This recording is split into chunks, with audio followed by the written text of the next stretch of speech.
Welcome to Worse Than You with Mo Fry Pasick. I'm Mo, and every week I'm asking today's funniest artists how they got their acts together. Now, this show isn't about the best or most famous work, but it's about the work that means the most to them, which could be the most famous, but it's also about their creative process and why they make their art. So far, all of our guests have been Edinburgh Fringe Festival headliners. Headliners like Julio Torres, Kat Cohen, Greta Titelman, and Demi Adejuyibe. This week, to mark the end of our first season, devastating, we're switching things up and previewing what's in store for season 2. Yeah, baby, I'm coming back. Where we'll be inviting a whole new slate of guests to talk about their process.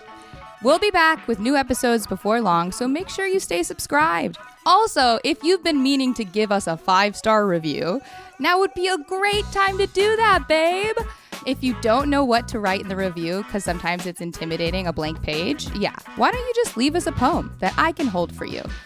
And with that, this week's guest is a comedian, actor, writer, and currently writing on After Midnight for CBS. He's also written for the critically acclaimed Showtime A24 series Z-Way, and he can be seen on screen in shows like Phantasmas, Los Spookies, Search Party, Z-Way, and The Late Show with Stephen Colbert. Along with George Severus, he's the host of the Big Money Players podcast, Straightiolab. Please welcome to the pod, Sam Taggart. Ready, set, show!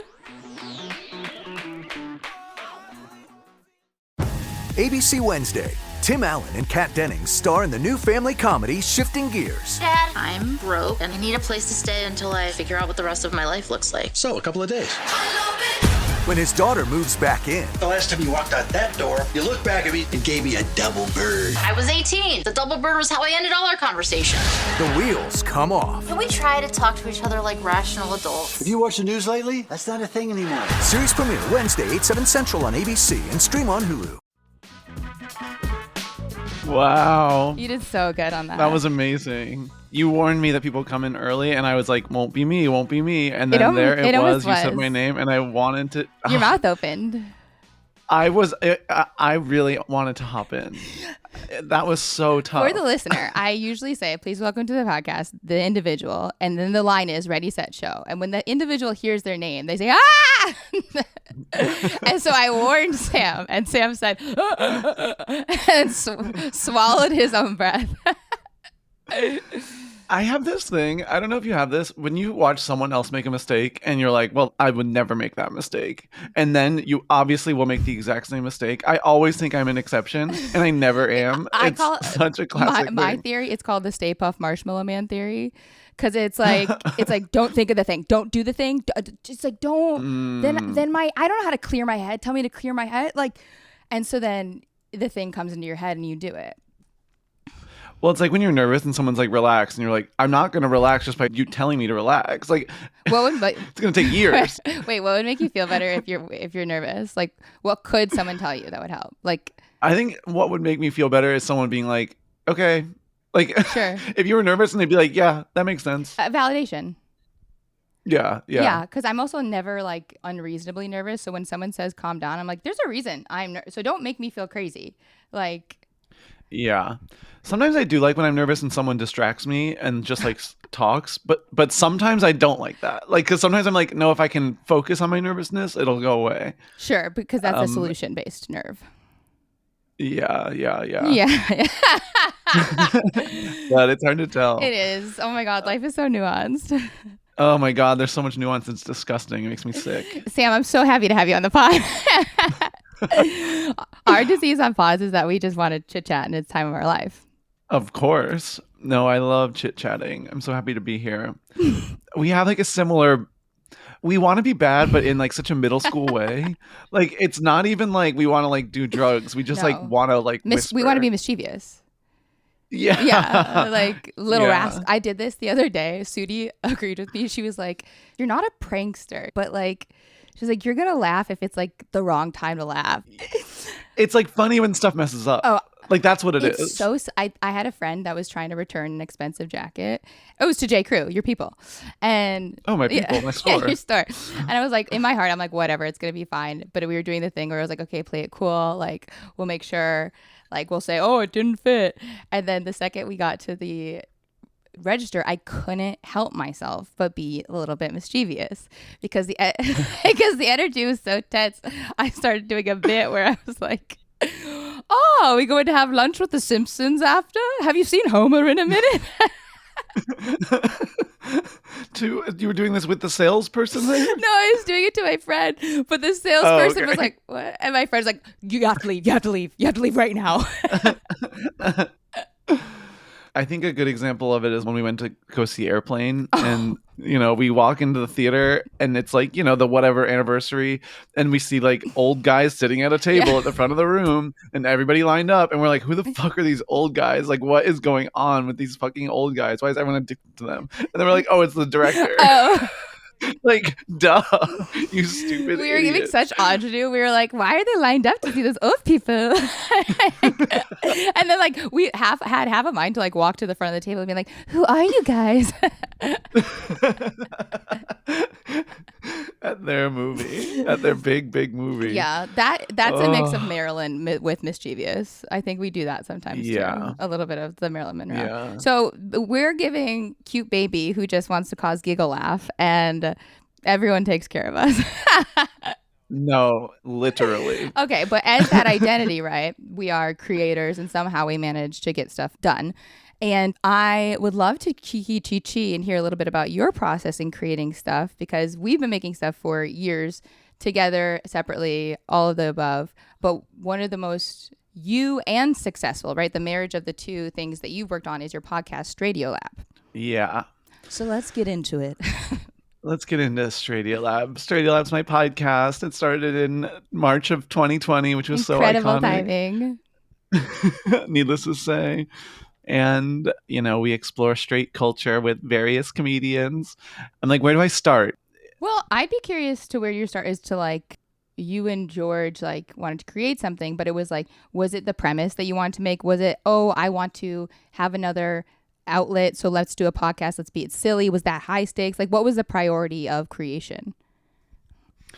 Yeah, it was confusing. It was kind of a rolling admission because we were like, I wanted to try a podcast and see what it's like. And at first I was like, I'll do it alone. And then I was like, well, this seems harder and not fun.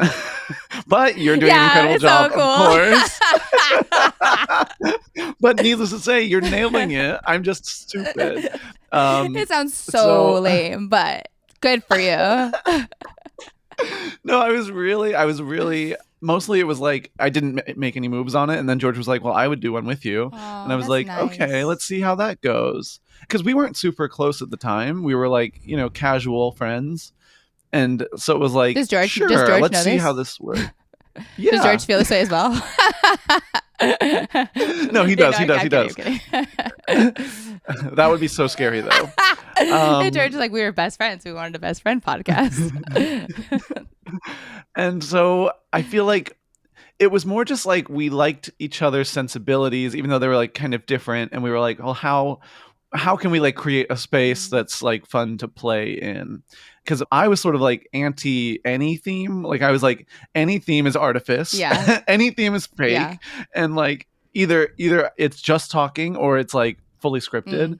And so then I think it was his idea to be like, let's just talk about like straight culture. And like we did 2 episodes that were like actually genuinely not funny. And I was sort of like, huh. Like I was like, I guess this just like we don't have the chemistry. Oh no. It wasn't like funny but interesting stuff. It was like just bad. It was like, I guess we're not good at this. Like, because it was like the guests were funny. We had guests on, but we were not funny. We were like, didn't know how to like carry it. And then we did like a third one. And then it was like the fun. I hadn't laughed so hard in my whole life. And I was like, okay, we've figured it out. Once we like tapped into like being not so self-serious and sort of like playing with the form and commenting on the form, then it was like, okay, now we're cooking. Because also I think, right, it can be tense when you're wanting it to be something. So then trying to be that thing. And then at the same time, when your biggest creative block is artifice. That's its own artifice. So then it's like you need an outlet valve, a release valve, which for you guys is being meta and being like, Yeah. let's laugh at the thing, comment on the thing, comment on the thing.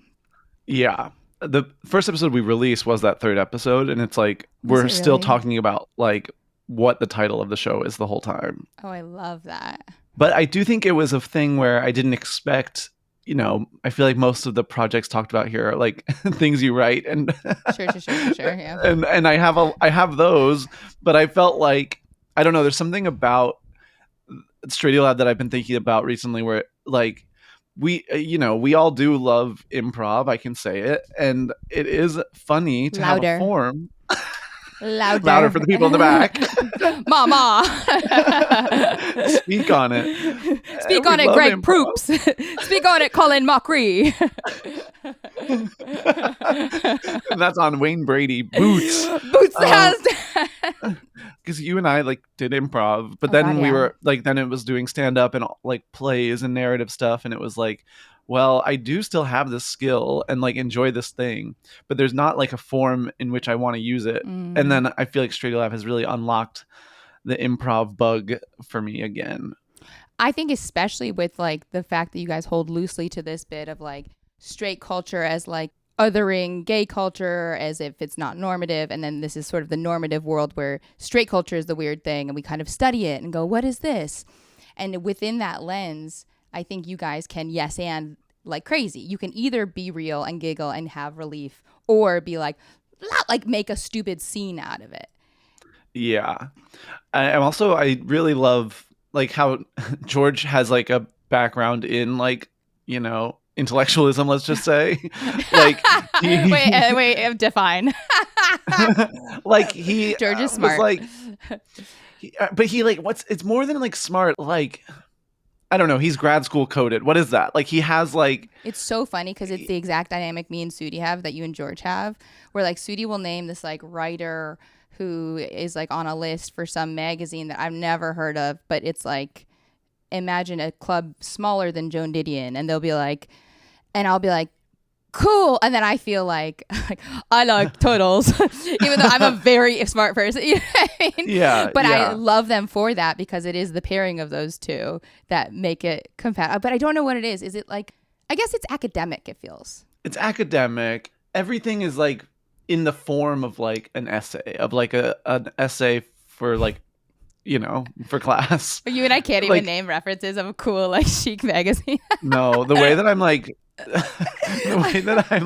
what's the word for when you go to college? Like I'm like scholastic. Like I'm like collegiate. But I think it's fun. I feel like he adds like such a level of realism, like where we're doing the like sociological stuff, and he genuinely takes it to a place that feels real. It's incredible, and it's so fun to like. It's fun to play off that too, where he can like bring it there. He can also ground it in theorem. He can like genuinely say Occam's razor and then define it, or Godwin's whatever, like, and then define it and then bring it back to the silly thing. And it is very two-hander between you two guys. Yeah, it's a fun thing, and it's a fun like watching it evolve because it started March 2020, and it's like we are very different than we were then. Is that, I have a question. So for this podcast, it has been like actually horrifying for me for many things, because even like things you throw away at a party where you say like, I'm curious, it's just a filler sentence where you want to say a new thing to someone. But when you find yourself listening back and like repeating the things, or wanting to ask someone something but realizing you didn't do it the right way or listen well enough, and so like you two are so self-aware because you're stand-ups, right? Because you know how to read a room and see the energy. Do you think that is what's changed you, or just the nature of doing it? I think the nature of doing it, like we used to be so much more meta, so much more like everything was fake. And at some point you are like, well, I do need something to hold on to. Like you also can't like 3 years in pretend that you don't know what you're doing. Yeah. 100%. And so so it is like, okay, we can't like do this bit where it's like, what is this podcast? Because it's like, we know what it is. That's a silly hour.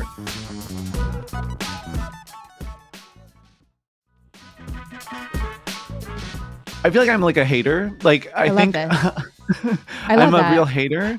Like sometimes I'm too harsh, I think, on things, but I think that like I do try to hold myself to the same hater standards. And I Okay. feel that when I can hear ourselves repeating a joke or like doing something too much, like episode after episode, I'm like, well, that's lazy. Like I'm sort of like, we have to push Oh. it somewhere else. You identify that as being a hater. I do. Okay. A critic? A hater? A bitch? Tell me what it is. Hurry. I'm sorry. No, I just think I get it. Similarly, I think most stand-ups are driven by the negative of like, this isn't good enough, instead of like, this is good, I want it better. But to me, it's like, it could be hater just because the energy is like, ugh, I don't want to be that.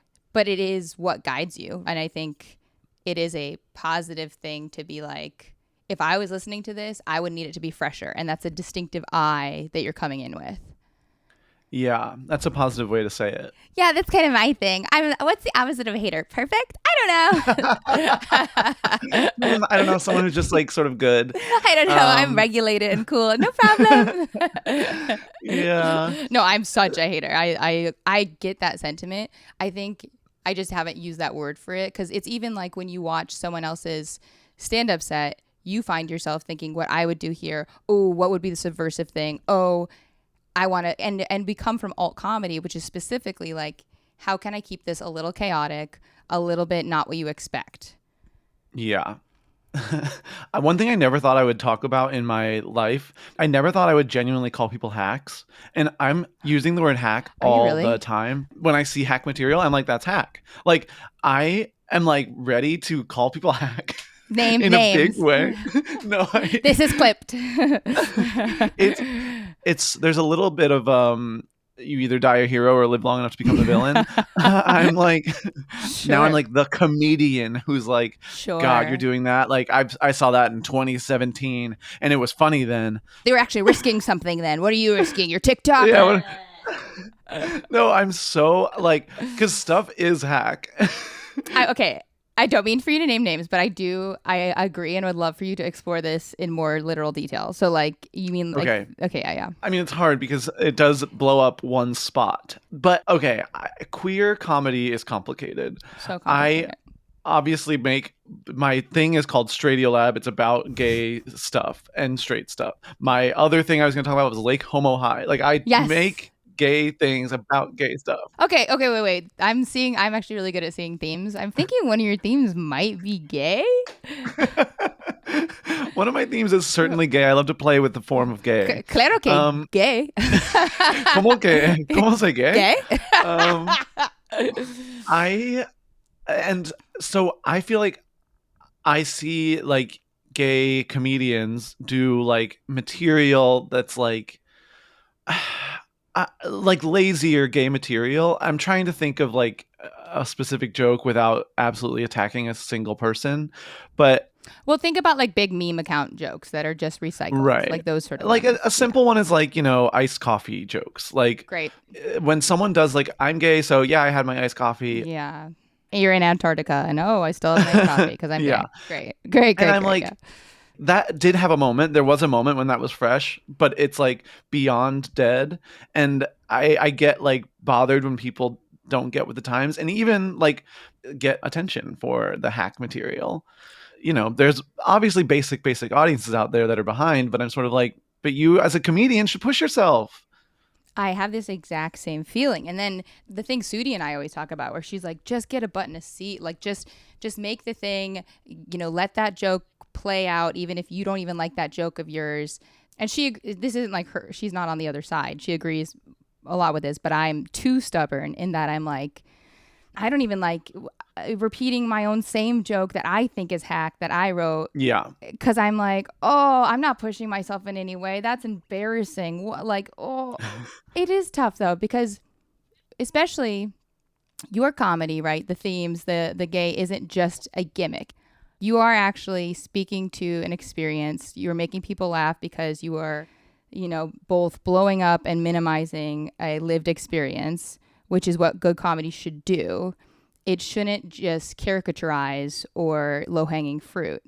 And so It is really frustrating when it's like, yeah, that's funny. Sure, give him a special. I'm not impressed. Totally. See, this is the problem, is like stuff is hack, but also I still do it. And that's where it gets complicated. Of course. Like people, when they ironically, which, I just did 10 minutes ago, when they ironically like do Boots House Down, like I'm sort of like, Yeah. well, that's hack. Like, but I don't do that on stage. It's more like conversational. But it's also like, it's the, what is it, George calling the horseshoe theory, where I keep saying that's just a circle. I like, well, just a circle. But it's like, it comes all the way around because it's like context, it's who's doing it, who's delivering it. Yeah. And then also like that feeling of you trying to do a bit as a commentary and then someone taking you seriously and laughing and you being like, no, you're laughing for the wrong reason. I was doing it as a meta bit. I would never be somebody who'd tell that joke. Yeah. And it's like, that's not in your control, friend. That is not in your control. Yeah. No, the context, you really can tell when people are making a joke because they heard someone else make it or because they are doing it like sincerely. I think maybe that's the pet peeve more. That's what is hack, was like people have heard a joke and are like, oh, this is what humor sounds like. I think I also have that fear though. So it's like, again, this is sort of a mind that can create great comedy, but it's a mind that can stop it at the same time, because then I go, God, I love this joke I wrote. Oh my God, did I internalize a bunch of other jokes? Is this new? Is this? And then you don't even tell your own joke because you're like, this feels too universal to, am I hack? No, it's true. It can be bad. I have a new joke that I've been liking, and I saw someone do something really similar on like TikTok as like a rant, and it like, I was like, wait, this makes me so, because then I was like, well, I guess I have to stop, and I was like, no, I don't. Like, I don't. No, I don't. The thing with comedy. Hey, we're talking. Okay. And again, can I tell you, like, even me, I keep joking where it's like, I have a podcast now about process. Like, what am I, like a guy with like a big hat in Venice, California, who walks bare feet in places that should absolutely have shoes on? But no, I want to actually do it. So I can't keep commenting on my own experience and like being like, but I'm not like that. Like, it's like, you are like that. And that's okay. Yeah. But yeah, okay, wait. So the thing about comedy is...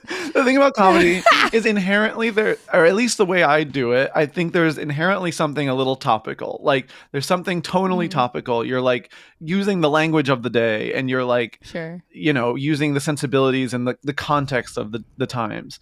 One thing that I find complicated, and maybe I have more empathy for people, whereas like to get something made takes so long, and it's like really hard to update things that you've made. So I'm thinking specifically of Millennial Hunter. Which tell the girls. So Sam gets stuff made. I will say that is like a miracle and cool. That's a miracle. It's an animated movie on Tubi, and it's based on this like live character that I used to do in literally 2016. So then it was like from 2016 to 2021, companies were sort of passing it around and sort of dropping off the face of the planet, appearing a year later, like.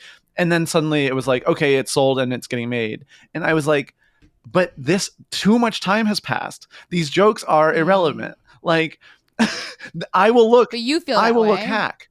But then I was also like, you can update it. But I was worried about like my internal hater. Because my internal hater. Did you update it? I did update it. I like changed a lot.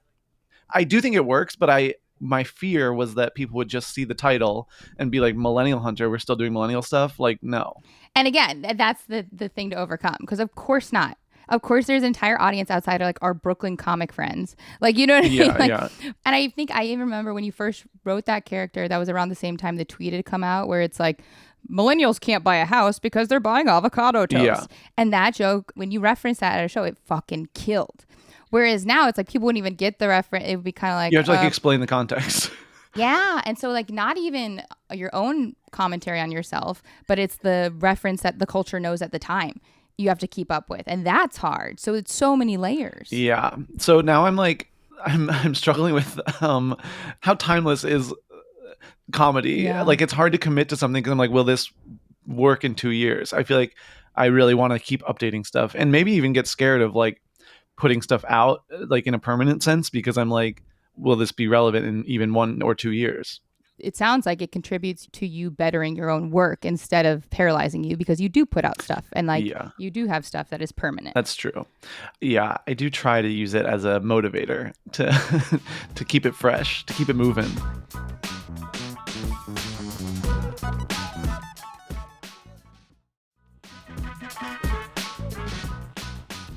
I think about that when someone asks me to like put up like a play or a joke or something that I did years ago, and like it does well, and it's a space where you haven't been before, and you're kind of like, oh shoot, yeah. Like even Lake Como High was a play series that Sam did at the Annoyance, and it was this chemical spill by a lake by this high school turns everybody there gay.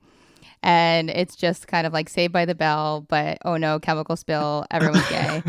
And so like each week or each play would have like a new sort of storyline and premise. And I mean, I do think some of those are evergreen jokes. Like even, am I allowed to say the jokes? Sure, I think.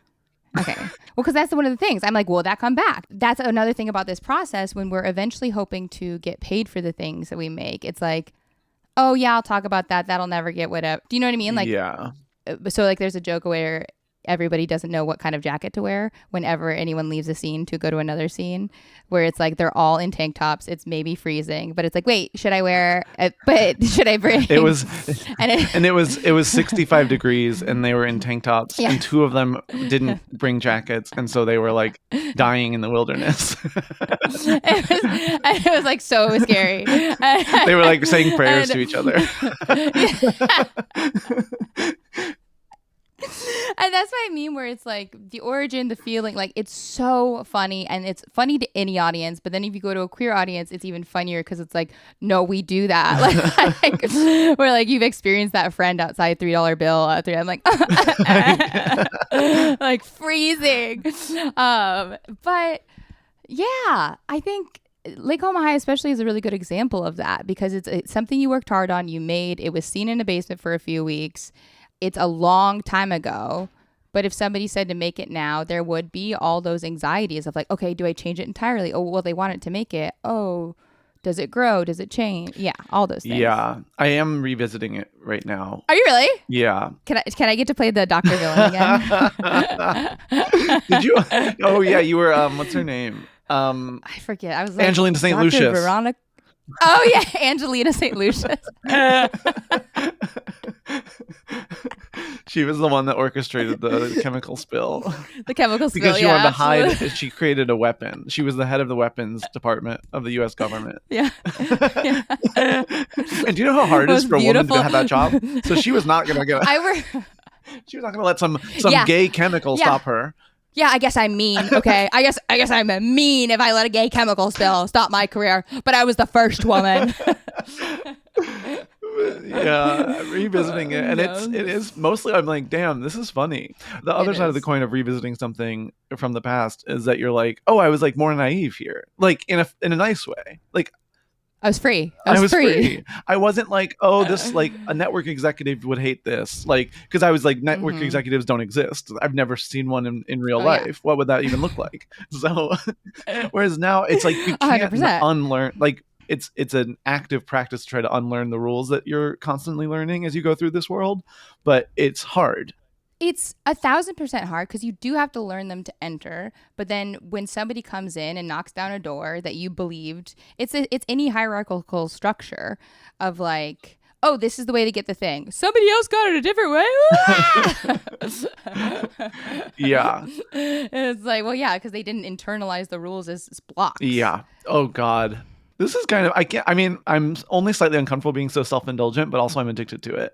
Yeah, this is the whole point of it. I know. I love this. I think, because I also think you're so aware and smart about all this. So I like the opportunity to make you say the thing. Well, this is something, that naivete of like youth and like not learning the rules.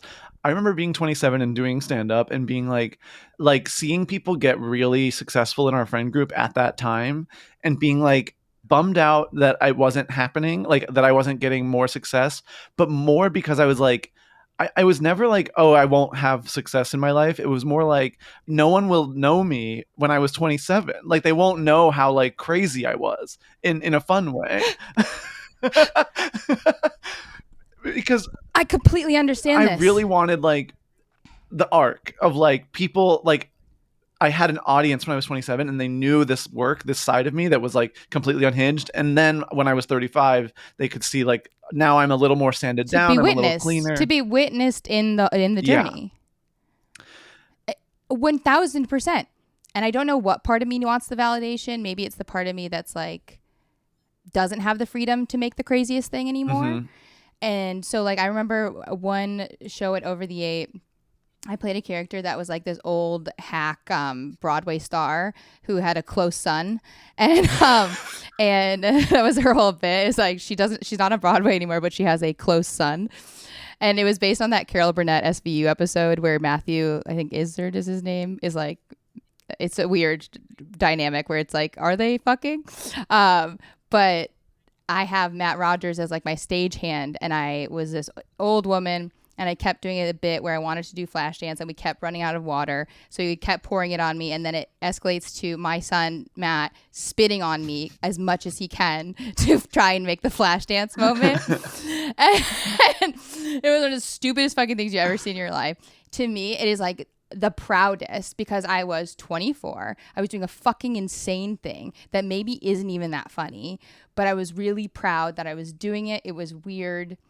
It was like not for anyone. It's definitely not going to get me a gig, but it's making my friends laugh. And I wish I could be there, you know, or have that been seen when someone comes and is like, Mo, you're doing this. Yeah. It's like, but also.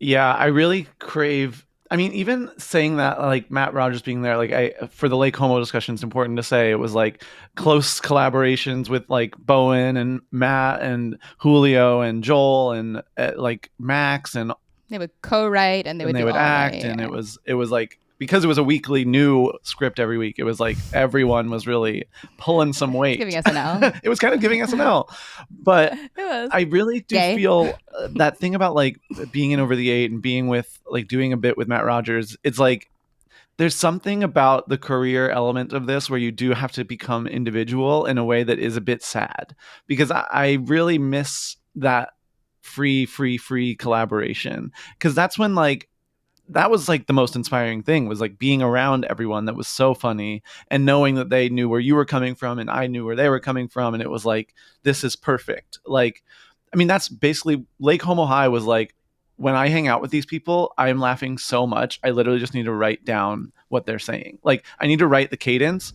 and that's if I can get that cadence, it's in, because I'm dying laughing. It's genius. It's fully genius. And I think you were really good about that collaborative effort, and there was access to all our friends constantly. So you even did Live on Broadgay, which you and Bowen Yang organized a live reading, also hashtag themes of all gay men, doing a shot for shot of Sex and the City episode. Yeah, it was as if the premise, which we didn't stick to, was as if it were a piece of serious theater. Oh yeah. Well, everybody wore black, so yeah. Yeah, everybody wore black, so that's pretty much it. But even in that, right, like it's collaborative. You have everybody's energy in one place, and that part is not only just logistical, but it's hard when you're not in that early stage of your career, but to get everybody in one room, to like get everybody to say yes to a thing and not want creative control or whatever, you know what I mean, to just give what they can to what they're bringing. Yeah, it's tough. I mean, it's like a natural progression, but it is like I especially in now that I'm moved to LA, I feel that I'm like, oh, sorry, can you say that one more time? Especially now that I moved to LA. Yeah.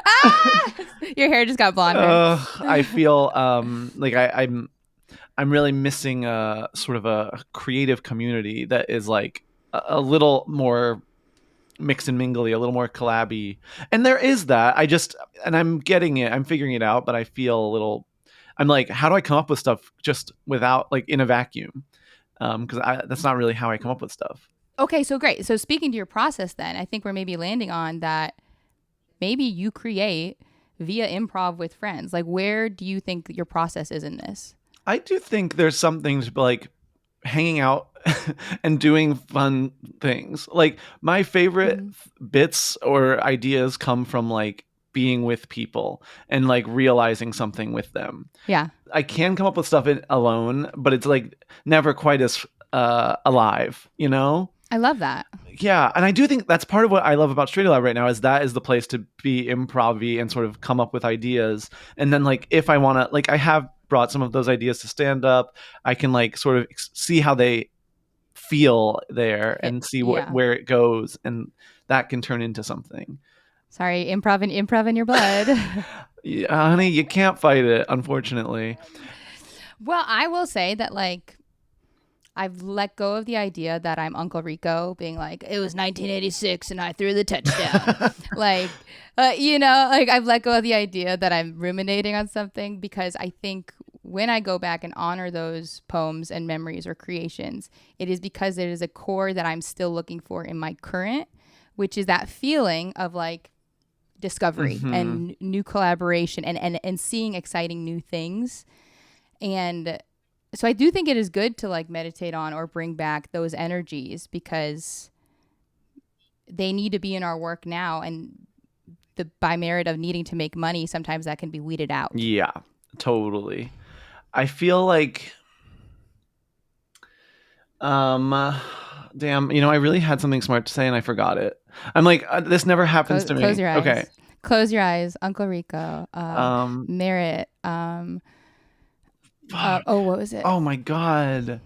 Keep this in. This Wait, is so raw. This is part of the process. This is so raw. Keep this in. Wait, can I say it is so raw though? Because even in a podcast, you are like, it is the second gaze. It is like GAZE. It's like, it is the outside of like, I think I'm saying, I want to say something effectively.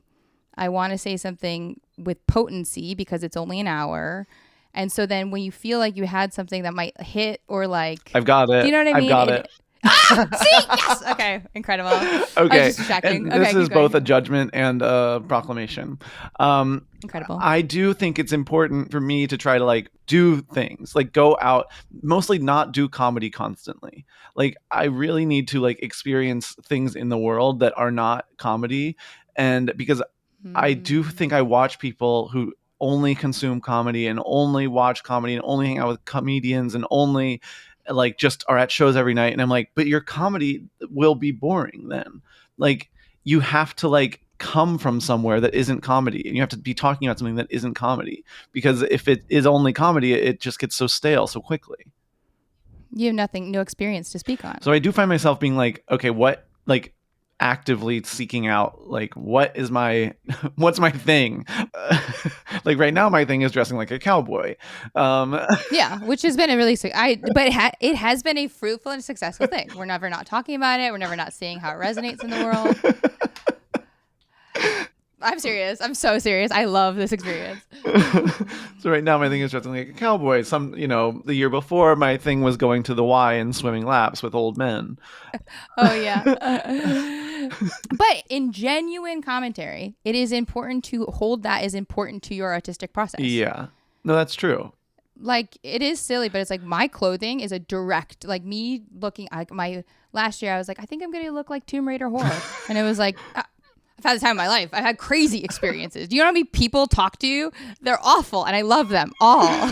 No, I do think we agree on that. We both really do like to have fun with our clothes in a way that is like, I used to not put weight on. Like I used to not think was unique, and now I'm like, oh, it's so like not everyone's doing this. You've always put weight on. You and your LL Bean life. No, I guess I just thought everyone else did it too. Like I think maybe that's what I meant. Like, you value it yourself. Yeah. It's more individual than I thought. Like, but we do share it. We do share it because you and I are always kind of cosplaying. 100%. Like it's like, and people are like, "That's just you. That's your style." You're like, "No, you don't understand. I'm cosplaying today." Also, both of us, I think more so than other people, if you look at like photos from specific years, you're like, "What were they doing then?" Like, what was this character? And it's like, what do you mean it was that character? Yeah. Like, I went into his shop and it got really intense. I had a crush on a girl who was selling me leather harnesses. So I wore them for a year. Like, what? What? Shut up. Like, it's so funny. No, I'm addicted. I also think, I don't know about you, but like, the commentary on it where it's like you and I could just get into cowboy or whatever, you could just start wearing Marnie sunglasses and like it would almost be fun for no one to say anything. But because everyone's obsessed with it, we kind of have to make it a bit where it's like you could shut up about it. I'm having fun. Oh my god, my Marnies. Yeah, Sam got Marty. Okay, the reason I knew Sam got expensive sunglasses is because the way Sam set them down was in a way I'd never seen Sam set sunglasses down. I said, those cost money.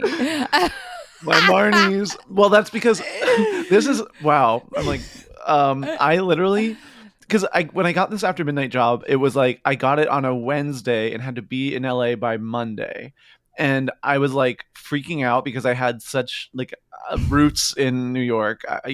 Like I was like, what the fuck? How am I supposed to? And I had a show in Chicago that Friday, so I was like, wait, I can't even like do like a hey, I have to go to. I was just like, this is a nightmare. So this is devastating. It was devastating. It was very sad. And so I went. It's leaving school in the middle of the school year. Yeah, without any time to say goodbye. It was such a bummer. And so I was in Chicago for this show, and I was like, well, what can make me feel better? And I was like, well, maybe if I lean into looking LA. And so then I was like, well, I need sunnies. Shocking. Did you get him in Chicago? I got him in Chicago. Isn't that funny? Did you get him at the airport? Did you get him at a proper place? I got him at a like place in that sort of that one of those malls by the Loop, like in the Loop. Oh yeah, sure. Okay. No, it was very Chicago. It was very downtown, very in the Loop. Very Chicago, very below. Yeah, very working class Marnies. I do adore this. But I think like to your point, and I like value it myself, where it's like my process is a little bit like, yeah, I want to try on the costumes of the world. I want to be obsessed with this little thing. And then like I will find something funny out of it. I will find something funny in people's reactions to me out of it. Because the idea of just sitting and being like, I have a story to tell. It's like, ugh, yeah, totally. Remember when you wore that blonde wig to Matt's show? Wait, okay. Remember when you timed it so I could turn around for Sudi? That was so funny. That was really like, that was like a new level. I was like, huh. I was like, okay, wait, you have to tell it from your perspective. Well, you were like, I really want to be blonde tonight. And I was like, okay. And so then you like sent pictures of like you wearing this wig and I was like, I mean, sure, go for it. And then you show up and you're wearing this wig and it looks like it looks like a Hasidic woman. It looks Hasidic. Yeah, it looks like you were hiding your hair. And in this way, it was so like, it wasn't like drag queen, like chic. It was like, it was like woman on the run. There was two like, options. Yeah. It was so funny. And like we were just at a restaurant, you were just wearing this wig and we're like, and I kept having to situate it because it was cheap and it kept like shrinking off my head. And then I tried to put that headband on to make it better. And we're like, yeah, 2 glasses of wine. Like, it's so funny. And in my head as I'm ordering, I'm like, he knows.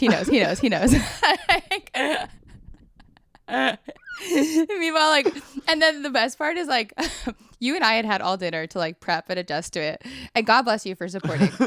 you were like, yeah, it looks. You didn't say it was. You were honest. You didn't say it looked good, but you're like, it is blonde. It is what you want.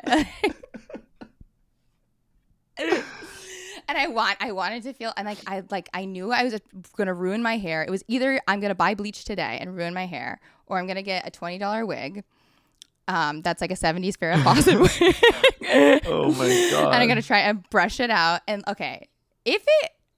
so then the best part is we're going to Matt's show, and I think Joel had the best reaction of all because I wanted to surprise Sudi. So I turned around and I was like, Sam, when you see Sudi walk in, like pretend you're talking to a blonde girl and I'll turn around. And then like Sudi saw you and you're like, she sees. And then I did like a turnaround and Sudi was like, oh, okay.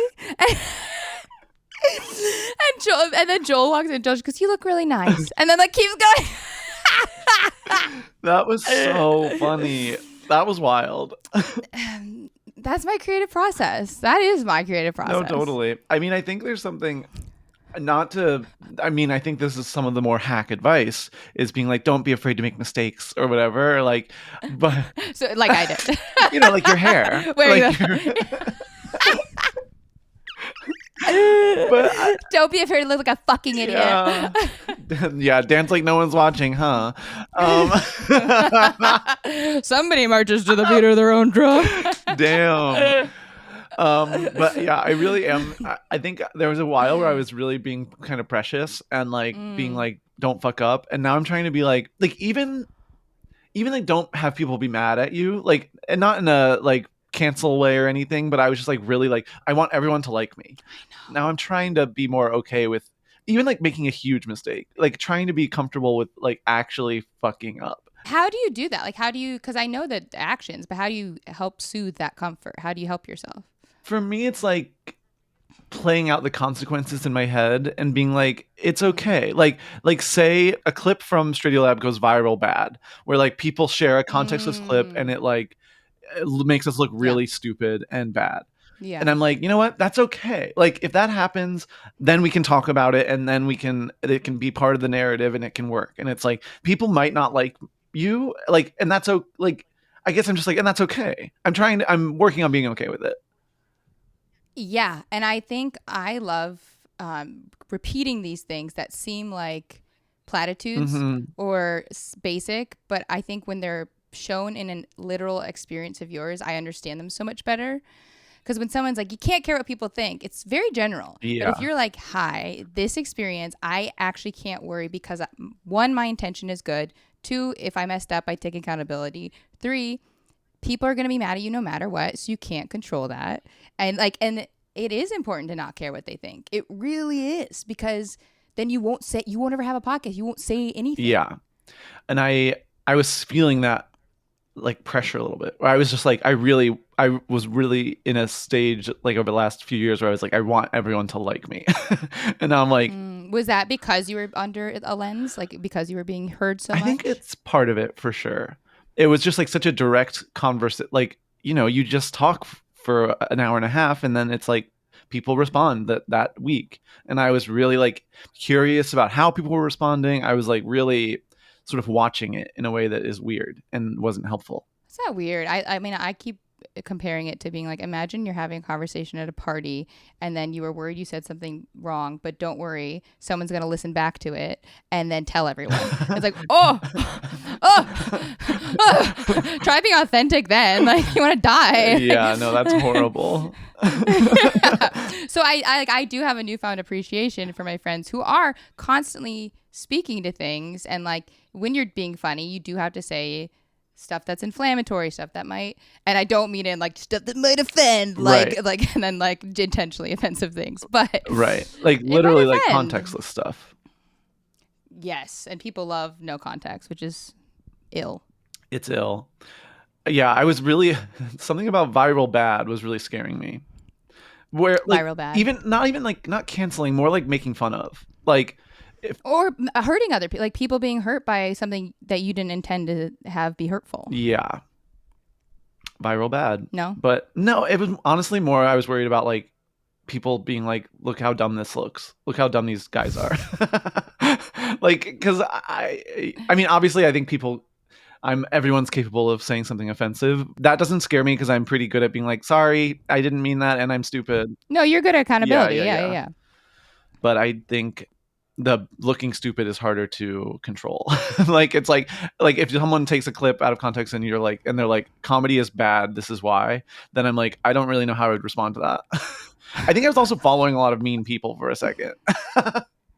That's true. That is actually true. Like, are people looking to be angry? Like, a lot of people are in a genuine way. And so it's like, am I surrounded by people who are looking for the flaws in this? Or like, are my media outlets looking for the positives in that? Right. This is actually going to go viral bad, this whole pod right now. I mean, I'm hoping for that. I need that traction. I would take it for us. Don't worry. I'd take the viral heat. Bad. Viral bad with Sam Taggart. Okay, so we're going to move into our final segment. Okay. And we're going to kind of leave that unclosed. No, do you feel settled on that? I think that is a genuine, beautiful thing to like talk about, that sort of releasing of that. Yeah, I feel settled in that. But as I say, this whole podcast, I'm so hypocritical. Really? I'm like, well, that's hack, and then I do it, and then I'm like, well, people are too critical, and I'm like, well, I'm the biggest critic of all. I'm sort of like, I'm kind of having my cake and eating it too sometimes. No, I disagree. Okay. Your experience is wrong. Well, the only reason I say that is because like I know specifically you and George with Straightiolab, like I do know you two to be very self-aware and wanting to be thoughtful, yet is incisive the word when you cut to the core of something? Sure. It works for me. I don't know. But also having this great wit that can be quick and should have freedom to say, and like, that's the nuance we're talking about, where the whole idea where those in glass houses shouldn't throw stones. It's like, well, no, I can live in this glass house and like I can say that sucks. And also I'm working on this. And we're sort of in a culture right now where it's like, you think your shit don't stink? It's like, no, it does. And also yours does. Yeah. and also you can't smell yours and I'm going to help you there. Someone's going to help me on mine. Yeah. And so I do think it is important to not stop from saying this just because you're not perfect, but you are. Well, I'm sorry. Needless to say. But you know what I'm No, saying? that makes sense. That does make sense. Yeah. It's all a work in progress, so it's okay to be like, oh my god, fuck, that was so smart. I'm working late Because I'm a really singer. smart. Wait, we're twinsies. We have so many little gut issues. We have so many No, literally. we can't even get to hospital stuff. No, but that was a funny detail of the wig moment was that I was also we were in the restaurant, you were wearing his wig, and I was like, so yeah, one of my kidneys is like potentially failing. So that's why I've been feeling pain for like the last 5 years. I was acutely aware that I was holding space for my dear friend and looked like a Muppet. Like so funny. God, what a... I like my hand across. I was like, yeah, and like, and then like blowing the plastic hair out of my eye, like, like. Amazing. Incredible. Life is silly. Life is silly. So the final segment, I don't know if you read, I'm having the time of my life kind of explain. It is like the most Mo final segment because I'm like, it can be anything. I love you. And it's called Thank You for Holding My Poems. But the idea is, do you have like a single moment or a silly joke or like someone who really meant something to you in your creative process as an artist that like just stuck with you in a way where it's like, oh, that day I wanted to keep making, or I felt good about myself, or I valued myself. And it can be, right, if a barista, in Greenpoint one day was like, hey, you're the funniest person alive. And you're like, ah! Or it can be when you sold a pilot. Like it can be anything, and it could be unrelated to art. Literally mine was like a compliment a nurse gave me like on one random day. That's what the play is like based around. It's like it can be the least juicy.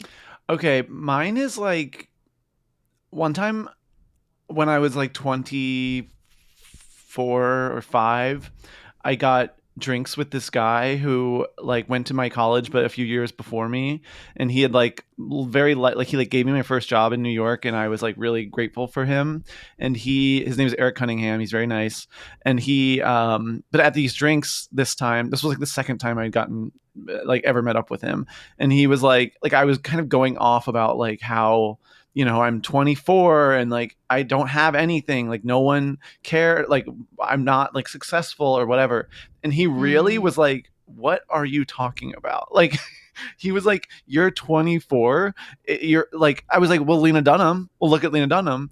And he was like, why would you have what Lena Dunham has? Like she is like you're extremely from different parts of the world, and you do not have the same life. Your parents did not work in Soho. Like you didn't have access to creating in a way that you even knew it existed. Yeah, and it really like I remember leaving those drinks and being like, right, you stupid, like it's fine. Like I left that feeling like a weight off of me, and sort of I feel like it was sort of a turning point because it was also like in those improv days, and I was very unhappy with the UCB sort of circuit, and like but didn't have anything to show the validation hierarchy. Yeah, and I didn't have anything to show like stand-up wise yet, and I think it was like around that time that I was like, I'm just gonna do stand-up. And then that's when my life changed. That's when everything started clicking and moving forward. Oh, I love that. But that's what I mean. That's exactly what a poem is. It's like that is a drinks. That is the subtlest thing, but it gave you such permission to like accept exactly where you were at. Yeah. Oh, I love that. It's kind of wild. I feel like, yeah, it is funny the people that sort of have a huge impact by doing something like completely normal and small. And like they're not like, I'm out here to save lives. They're just like, I'm being normal. No. But that's why I think I'm being normal and being present with people is what creates these moments, right? And sometimes it's usually the person that isn't our closest because we have so many like sort of self-worth, walls up with people we love. Like, I'm this, I need to be this for you. So then when somebody just far enough outside, but just close enough in goes, hey. Yeah. You go, oh, I hear you. I hear you loud and clear. And I think that's magical. It's really nice. And it's even like, he really demystified a lot for me. Really? How so? Well, I feel like he kind of explained like literally, what do you want? And I was like, I want a TV show. And he was like, okay, here's how you get, like, here are the literal steps. Like, you have to write like a treatment. You have to write potentially a pilot. You have to like think about how the season will go. And I was like, oh, right. It's like a job. Like, he was like, you'll meet with a producer. You'll meet with a blank. Like, then if there's interest, they'll buy this part. And then and I was like, I had never heard it explained in such a straightforward way. And it being demystified like that, it's still like, you will be denied many steps along the way, but it was like, oh, but also you might not. And again, you've made stuff because of that. Yeah. And that clarity of like someone taking you seriously when it's like, I want a TV show. That is also like, you felt safe enough to like say, because I think so many times where I'm like, I want to act. Especially in the comedy community, I felt so embarrassed because it was like, what? Like, Totally. And so when you had that strength to say that, then you got the answers. You got the route and the clarity of that. And I think someone to just say like, hey, be honest with yourself about what you want. It does clear the road. Yeah. It's an interesting thing to learn of just like saying what you want, even though it sounds wild. I know. And like for me, it's usually the thing I want is like the least wild thing. Like I'm like, of course I can say I want an Oscar, duh. But like, I don't know. I want a partner that continually shows up for me and makes me feel safe. If that's not too much to ask. Literally, I'm like Oscar, whatever. Okay.